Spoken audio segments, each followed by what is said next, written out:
Welcome to our tea Thank time you. session. How is everybody doing here, and how are you enjoying the sessions? Anybody wants to speak few words before we start the session?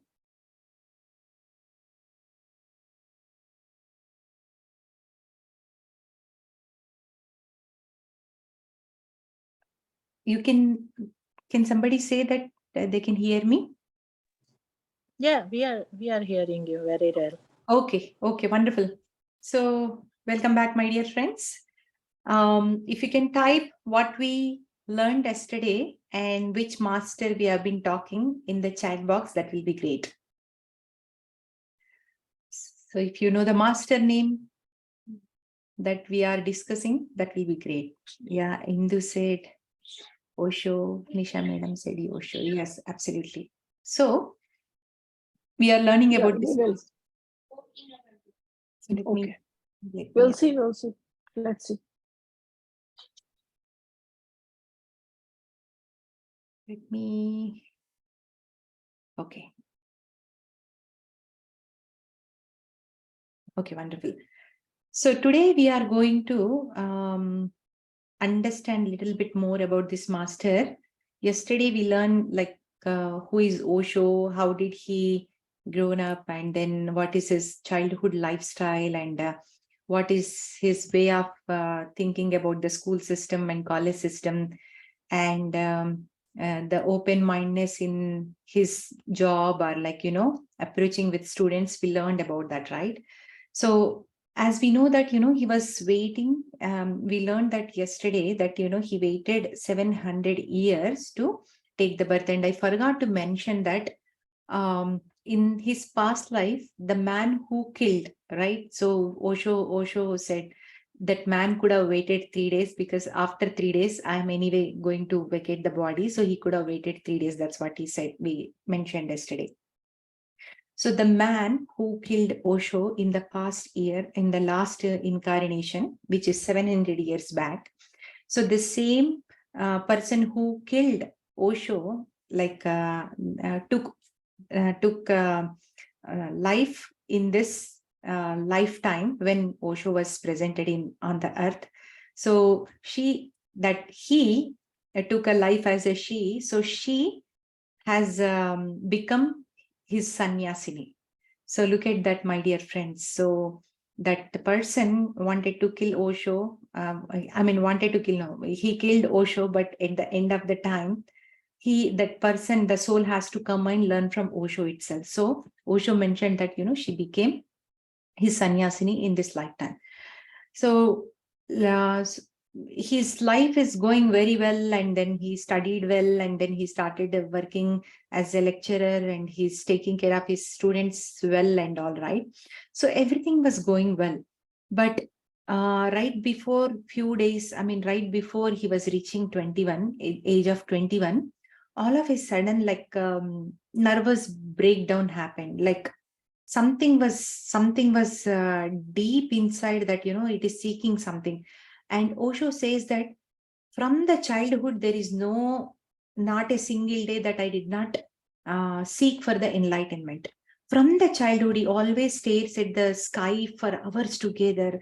He stares at the river hours together to merge with sky, merge with a river. He knows there is something that I need to achieve. There is something that need to get my attention. So he was always in that from the childhood.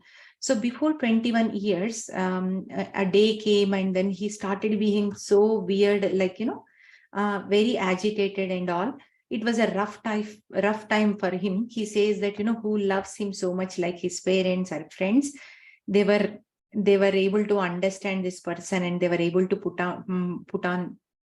on his crazy stuff. That's what he said. And also slowly what happened is he was becoming so ignorant. He was becoming totally different personality. So his family members started ignoring him, and he felt that is a blessing. So when a person ignores, right, that person becomes absent. Like if the mental stability is good, the Osho's mental stability is good. That's why he take it as a blessing. But if the mental stability is not good, they are not open-minded. If people are ignoring them, they will go crazy. Just like what is happening in this world, right? If you are ignored by your family members or friends or co-workers, you feel so sad. You feel that there is no importance of yourself, and you wanted them to get their attention, to pay attention to you. But Osho said, like, it is a blessing for me. During that time, what happens is, people started ignoring him. They started ignoring his presence to, oh, okay, he is there. Okay, he's not there. So that gave him complete freedom of doing nothing, becoming silent, not too much talk, not too much drama. He was involved into it. And then, like, his search was going on and going on forever, like seeking for the truth. And just he decided one day, okay, no matter what I am trying, I'm not getting the thing what I need. So I want to drop everything. I really don't want to practice any spiritual things. I really don't want to do anything. The time comes, that breakthrough time comes, right? You just give up. And that's it. You just give up and you don't do anything. And after the 21 years of age, so during that 7 days, he was talking about the previous 7 days of his enlightenment. So he did that 7 days before. He thought of giving up everything, and he gave up. Like, he gave up of that search. He gave up of that path. He gave up of everything. He thought, okay, this is not going to work. I just don't want to do anything. And slowly, that day, all of a sudden, he started noticing that new energy started coming. So he never felt that way, because in meditation, nothing is happening. You are in silence, you are in this sadhana, nothing is happening. You are trying so hard, you are trying, like, this and that. People are getting benefited, but you are not seeing any differences. Like, that the thing will be there, right?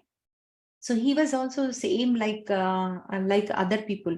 So he was not satisfied with whatever he's doing. So during that time, what one does, when he give up everything, even he's sitting in meditation, what he expects nothing, right? Because he decided to give up on everything. He's not even expecting anything during his meditation, and the magic happened then for him, my dear friends. So all of a sudden, he started noticing the new energy started coming, and then almost everything is vibrating, and if any flower he see, anything, like, he started feeling so blissful, and he was able to connect with himself so much. So the continuation of the experience was going on for 6 days. And he said that in his experience, he said that, he is going to explode with the bliss what he was experiencing during that time, like that 7 days, right?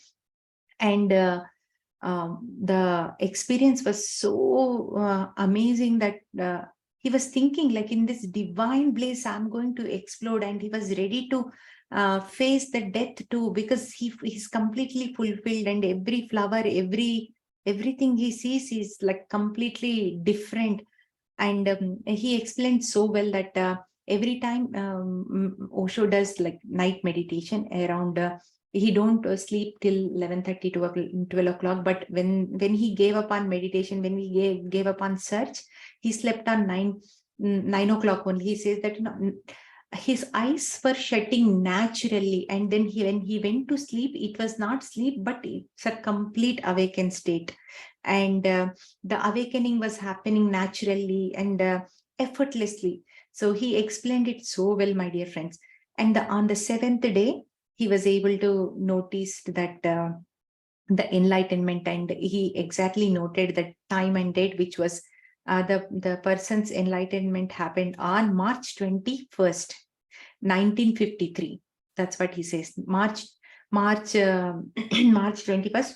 Look at that. He remembered the date. It means what a transformation he must have experienced, right? Just a second, my dear friend.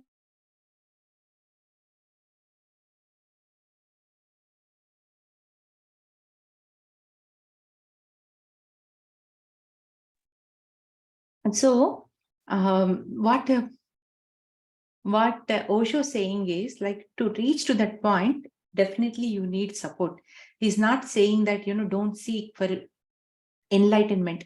He has given a beautiful example. Any practices we do, any sadhana we do in our life is like a boat. You are on that boat, you are crossing that river. And as soon as you reach to that river, right, you have to get down from the boat and you have to let go that boat. And that is what it is like. Osho did, like, he just left everything, the practices or whatever, like, the time comes, we know that the time comes. And then that's where this is all happened. And he says that, it's a tremendous transformation in 7 days. And during that time, like, he was seeing that the past was completely disappearing for him. His identity was disappearing. His like, the childhood, whatever, everything was disappearing. In fact, he was seeing that the past is not past and the future is not future, but everything happening in the same time. And he's saying that, he kind of lost the touch of his biography. And he says that a new birth. And the sixth day, he was explaining, right? He was feeling that as a mother is going through the labor pain, like intensity, right? The intensity is there to just to bring the baby out. And that is exactly what Osho felt when he was coming into that enlightenment state. So during that 6 days, he was having extreme bliss and extreme ecstasy. And then seventh day, it happened that, he realized what it is, and, the enlightenment, whatever he explained. And he explained that, everybody sleeps, but generally that sleep is going to be more awakened for them. Since then, what he says is that since then I did not sleep. What do you mean by I did not sleep? We sleep, but we are awakened. Now, how much aware I am is same awareness comes when we sleep. So we were able to, this must have happened with all of us, my dear friends, but we do not know when we never noticed. When we go to sleep, right, a sense comes that, I am sleeping, but I am observing, right? I am sleeping. In meditation also, many people must have felt it, right? We are meditating, we are going into that very deep state, but we are awake. We are awake, that we are aware of what is happening. So same thing happens with when you are aware in your sleep. And what Osho says that, you can never be the same after that experience. And it brings a new vision for your life and new quality, right? So whatever we are thinking about life, though he was not conditioned, but still he says that, it brought a new life for him, and a great presence around him all the time. So he's feeling the present moment. He's always in that joyful state. If you see Osho's videos, right, he's always happy. No matter what happens, he is fully joyful, fully happy. And that's the reason, my dear friends, I feel that, everybody should target for this enlightenment. Everybody should experience this one, right? So, and Patri sir says it comes in the bits and pieces, just to collect it. And as we are getting the energy, we are becoming free, we are becoming lighter from inside. And what happens is we are always joyful. And so when we have so much stress or drama in our mind, right, we become heavy. So what happens when we heavy? We sit at one place. But if our mind is free, our body is free, our feelings are free or light, what happens? We jump, we dance, we are joyful, we are enjoying the life to the fullest. We are not sitting at one place, but the aliveness. Some people think that, meditation, why you want to practice meditation? They say peaceful. What do you mean by peaceful? Say sitting quiet and being serious, not talking to anyone? No. Meditation must bring the aliveness, activeness in the person. They are peaceful, but yet they are active, my dear friends. Do not get confused. Peaceful, our meditation goal is not to become peaceful, to become active. Even when we are active, we are inside, we are grounded. So that is what it is. Just like, otherwise it's so easy, right? You just to take out all the responsibility from your life, and you are just sitting there, and then you're feeling peaceful. No, meditation must bring you the activeness, the happiness, the smile in your face, the in your presence, people are celebrating. So, that kind of aura we all get as we are practicing meditation. And anybody, anywhere you go, people will recognize. You don't need to mention that I am practicing meditation, I am doing this or that. People think that, oh, what is that? What is the secret? Or they may not have that mindset to even ask what is happening with your life. They feel that, something is different and very joyful to be there with a person who is light-minded. And so, and then on the seventh day, he went into the garden. Like he started living in his bungalow. I mean, there is a big story. So he wanted to stay separate, and then he wanted to rent a building. Nobody was ready to give, because bachelors, they don't generally give. But one merchant, one merchant said that, there is a booth bangla is empty. You can try for that. He just sarcastically he said, but Osho is so rebel. And then he went to the bungalow's owner. He says that, I want to live here. So can you please rent it out to me? And he says that, I will live, because everybody is saying there is a booth bangla. And when I start living, then definitely it proves that, there is no booth, and you can either sell the bungalow or you can give the rent to others, but I'm not going to pay, but I am going to stay. So he's very smart, very smart. So then he started living. There is no booth, but because of the wind, because of the garden of that bungalow is making all the window doors to shut, fly here and there, and then the curtains, and then the doors, just like we see in the pictures, right? This is all happening. And Osho recognized on the first day itself, there is no booth, but it's all because of the beautiful wind. It was flowing and it was bringing all the fragrances from the trees and plants. People would think that, oh, there is so much fragrances coming into this house. Some booth is like roaming here and there. Maybe that's why. So he's so smart. So he decided, okay, if I live in this booth bangla, nobody is going to talk to me and nobody is going to come to this house to disturb me. He's very smart in his sadhana. So that's how he was practicing. And again, he decided to give end to all. And then that's where he realized. On the seventh day, when he got enlightened, right? He walked into the garden. Every leaf was talking to him. He can see the energy in leaf, in rock, and like ecstasy. This is a beautiful Brahmand. Because the perception, the awareness was completely shifted. If I see this plant, I see it normally, but when Osho is seeing with his eyes, the lights, they are all luminous. They are emanating light, and then they are emanating the fragrances. They are emanating as if, like, we see in the pictures, right? The heaven, like the luminous heaven, luminous flowers and gardens. Exactly, it was like that. And when he noticed that, one tree is calling him in his garden, because he was completely jumping. He was walking, but he's saying that, I'm not walking, but I'm running and jumping with a joy. So he needed that grounding. So the one tree was there. So he was attracted to the tree. So, and then he simply sat under the tree, and he was just noticing. So he noticed that, that tree was grounding him from these experiences, so that he come back to his senses to what do you call that, settle the energies. And then next day he was so happy. And after that enlightenment, he was completely silent for 7 or 8 days. He's not even opening his mouth, because the enlightenment experience was so deep that, he does not want to utter a single sound. He just want to be there.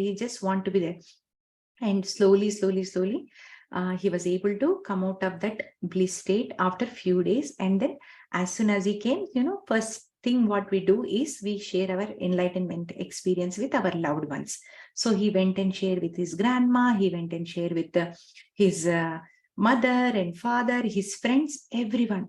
And Osho says that only one thing I love is talking. So only one thing in this universe makes me happy is talk. What a wonderful statement, my dear friends. Some people says that, talking is not good. But Osho says that only human being can speak. If they can speak and if they can deliver the beautiful things, then, this world will become a beautiful place. And Osho loves to talk. No matter what you ask, he's very his sense of humor is so high. He will put it into a nice words and he explains. And when he answers anything, right, it is surprising that, you will not even think from that direction. The answer what you get from the Osho speeches. And I mean, it is amazing. One must read his books and one must see his videos. He is rebel, like you. He talks about everybody, everything, without any filters. And one of the author from London, what he said about Osho is a very dangerous man after Jesus Christ. So people think Jesus Christ is very dangerous man. Why? Because he started changing people. He started bringing the transformation into the people. He started saying that, hey, you can heal your life. You don't need to go to any priest. You don't need to go to any mediator to heal yourself. You can directly connect with God. That is what Jesus Christ said, right? And he was crucified for that, because he's bringing transformation into people. When the transformation comes, what happens to the kings? What happens to the priest? What happens to the rulers? They want to rule people, right? Everybody is independent. They don't want to happen that way. So that's why they crucified Jesus Christ. That's why he says that, Osho is a dangerous man, because with his talk, with his speeches, people are transforming in and out, left and right. They are becoming free. They are becoming joyful. I mean, everything is there. So some people they exploit some people. They may not enjoy what he's saying, but you have to have an open mind to just listen, my dear friends. We have to have an open mind. The way we grown up is not so much open-minded. Oh, for a girl, you have to be this way. For a boy, you have to be this way. For an Indian woman, you have to wear your full clothes. For American woman, you can wear this dress. So look at the conditions what we have. And oh, you are only supposed to get married the person who your parents are looked for you, and so much of restrictions, right? So he broke everything, my dear friend. He says that you are a pure conscious being. You enjoy your life to the fullest. What he says is like, when you exploring, maybe they are successful, maybe they are not successful, but at least they tried, right? That's what he says.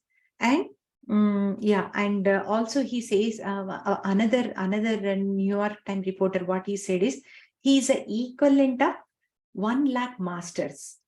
Look at that. Like he compared Osho with equivalent of 1,000 masters or 1 lakh master. I don't remember the number, but they say that. So such a powerful master. If 1,000 people, 1,000 masters bring the transformation into this mankind, right? Osho can alone bring the transformation. So his powers are so his speeches are so powerful, and his energy, his aura, his energy is so beautiful, my dear friends. So he explained so beautifully about his enlightenment, and I wish we all experience the same enlightenment. We experience the same joy and bliss what he has experienced through with the help of meditation, my dear friends. Let us all go into meditation. We'll meditate, and then we'll come to our question and answers. Okay, friends, we are practicing Anapanasati meditation. Sit comfortably, hands into hands, fingers into fingers. Gently close your eyes and be with your breath. Whenever you read, whenever you listen about that master, their energies are fully present. So in order to observe their energies, one must go into meditation, my dear friends, for some time.